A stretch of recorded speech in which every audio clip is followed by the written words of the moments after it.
Shalom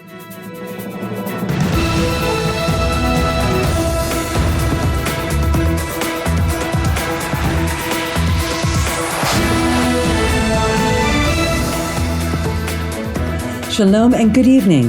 This is TV7 Israel News, broadcast to you from Jerusalem. I'm Aaron Viner, sitting in for Jonathan Hessen. And in today's top stories, Israel reasserts the unalienable and historic connection of the Jewish people to their ancestral capital, Jerusalem. Syrian President Bashar al-Assad urges the Arab world to reevaluate relations with the West. The Kingdom of Saudi Arabia offers itself as a mediator between Moscow and Kyiv amid an historic visit by Ukrainian President Volodimir Zelenski to the Saudi city of Jeddah. Jerusalem is the undivided historic capital of the nation-state of the Jewish people. This statement was repeatedly relayed by Israel's top political brass over the past several days as celebrations marked 56 years since the city's reunification following the 1967 Six-Day War.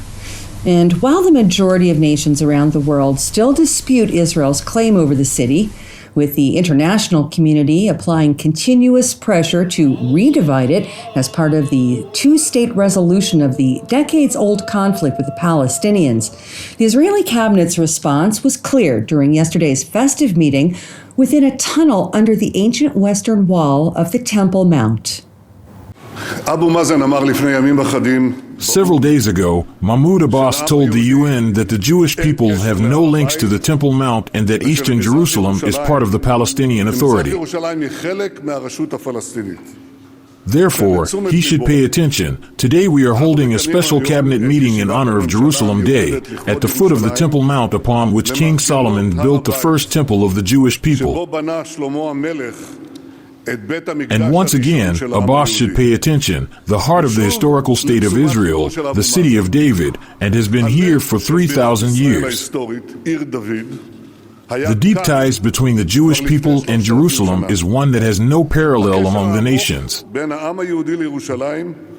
Jerusalem was our capital around 1,100 years before London became the capital of England, approximately 1,800 years before Paris became the capital of France, and around 2,800 years before Washington, D.C. became the capital of the U.S. For over 100 generations, Jews expressed their special yearning for Jerusalem in prayers that are repeated 3 times a day and under every wedding canopy. Netanyahu went on to highlight that while Jerusalem has long been reunited, the battle over the holy city has not yet ceased. 56 years ago, in the Six-Day War, we unified Jerusalem. But I must say that the fight for its unity has not ended. Time and again, my friends and I have been forced to repel international pressure on the part of those who would divide Jerusalem again, and by prime ministers of Israel who were prepared to give in to those pressures, and were even prepared to concede the Jewish people's holiest places. We have acted differently. Not only have we not divided Jerusalem, we have built and expanded it. I am proud to have had the great privilege of building new neighborhoods in Jerusalem, such as Har Homa, Givat Hamatos, and Malei Hazidim, in which tens of thousands of Israelis live. We did all this together in the face of great international pressure. We stood against these pressures. The Israeli premier also boasted of the many achievements reached under his tenure, including official recognition by the United States of Jerusalem as the capital of the State of Israel. I am proud that the governments we have headed have led great expansion and development in all parts of the city, western and eastern, on behalf of its residents. I am proud that we have brought about American recognition of Jerusalem as the capital of Israel and the transfer of the U.S. and other embassies to the capital, and our hand is still extended. I promise you that more embassies will be transferred to Jerusalem, and it will not take a very long time. Prime Minister Netanyahu additionally addressed a recent string of activities he said has reasserted national security. Just 1 year ago, here in the heart of Jerusalem, we saw a disgraceful scene. 2 Jewish youths hastened to take Israeli flags off their car. They had stopped at a traffic light, and there was concern that a procession of Palestinians that was protesting opposite them and waving PLO flags in the heart of Jerusalem could injure them. Like many others, we were also outraged by this. We promised to restore our national honor, and we are keeping our promise. We did this last week with the Flag March, which was held proudly through the streets of our capital, and in Operation Shield and Arrow, which changed the equation versus the Islamic Jihad.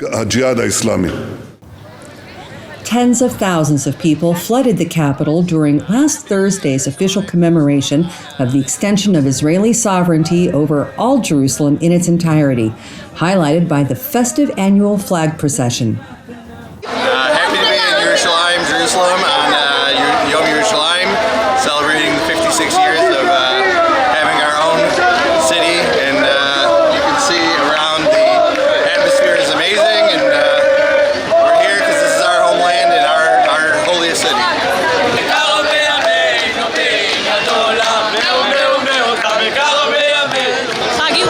Happy Jerusalem Day to all my great nation. We came here to celebrate, to march with confidence, in unity. May you have a happy holiday. During the celebration in the ancient city of King David, the Islamist Palestinian Hamas organization threatened Israel over false claims that the Jewish state had launched a religious war on Islam and Christianity, both of which the terror group cynically claims to protect. What is called the Flag March, which is organized by the occupation today in the occupied Jerusalem, is one of the equipment of the religious war that the occupation started against our Islamic and Christian shrines. This march provokes all Muslims in the world. Our people will continue the legal resistance to preserve the identities of the Holy City, the Palestinian, the Arab, and the Islamic identities. The Palestinian people will continue resistance to get back their rights in their land and shrines. The occupation government is responsible for organizing this march and these provocations. While the Islamist Hamas failed to follow through on its threats, over the weekend, Israel's defense establishment continued to operate in the West Bank districts of Judea, Samaria, and the Jordan Valley as part of Operation Wavesbreaker. IDF, Israel's security agency, and Border Police special operations units conducted counter-activity in the territories, during which 24 suspected terror operatives were apprehended. During one of the operations in the Palestinian Balata refugee camp located north of Huwara in the Samaria district, IDF commandos faced a large number of armed terrorists. Overnight, Javadi Reconnaissance, Dovdivin and Maglan commandos, as well as the 50th Brigade, operated in the Balata refugee camp in Samaria. During the operation, we confiscated many weapons, destroyed an explosives lab, and we neutralized a number of militants during the course of an exchange of fire. Following the gun battles, the IDF cleared for publication that an officer sustained light injuries from shrapnel. In contrast, Palestinian medical sources said that 3 Palestinian terrorists were killed and that a number of others sustained separate degrees of injuries. And now, taking a sharp turn to the Saudi city of Jeddah, where Palestinian President Mahmoud Abbas addressed a conference of leaders at the Arab League, urging the international community at large, and the Arab world in particular, to unite against Israel. We confirm our refusal of the Israeli occupation in our lands and sanctuaries, and we ask the international community to hold Israel accountable for its crimes against our people and violations of the international law, and to provide international protection for Palestinians. As from us, we will continue our resistance against the Israeli misery and aggression. Also addressing the Arab League leaders for the first time in over a decade, Syrian President Bashar al-Assad seized the opportunity to rebuke the West as an untrustworthy partner while calling on them to consider alternative avenues of collaboration. Today we have an opportunity in a world with several poles as a result of Western dominance, which lacks principles, manners, friends, and partners. والشركاء. The Arab League Summit is a historic opportunity to address regional issues without foreign interference, which requires us to reposition ourselves in the world that is forming today in order for us to play an active role in it as we take advantage of the positive atmosphere following the reconciliations that preceded the summit until today. Upon invitation of the Kingdom of Saudi Arabia, Ukrainian President Volodimir Zelenski attended the Arab League Summit, where he seemingly received a warm welcome. And while Saudi Crown Prince Mohammed bin Salman offered to serve as a mediator, the Ukrainian leader called on the Arab world to more actively support his nation's defensive war with Russia.